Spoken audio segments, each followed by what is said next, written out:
Overnight, Israeli strikes hit nearly a dozen branches of a Hezbollah-run financial institution that Israel says is used to fund attacks, but where many ordinary people keep their savings. This as Secretary of State Antony Blinken is headed to the Middle East again today to make another push for a ceasefire to end the Gaza war.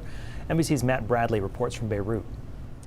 It was another violent and loud night across all of Lebanon last night. There were bombardments in southern Beirut, where we've seen a lot of attacks by the Israelis targeting Hezbollah, also in the east of the country, in the Bekaa Valley. Now this time, the Israelis had a particular target in the crosshairs. This was a foundation that the Israelis say Iran has been using to funnel money to Hezbollah to fund their operations. So there was warning given late last night, a couple of hours before these strikes targeted several spaces that were basically offices for this foundation in southern Beirut, in the Bekaa Valley. And so last night we were hearing these bombardments slamming into southern Beirut. And this is something that we've been seeing for the past really more than a month. Now, as this is ongoing, we're continuing to see the Israelis pounding northern Gaza.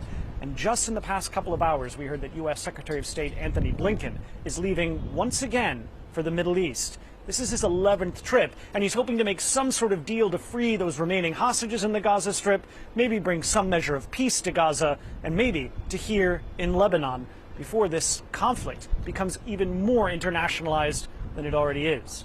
Matt Bradley, NBC News, Beirut, Lebanon.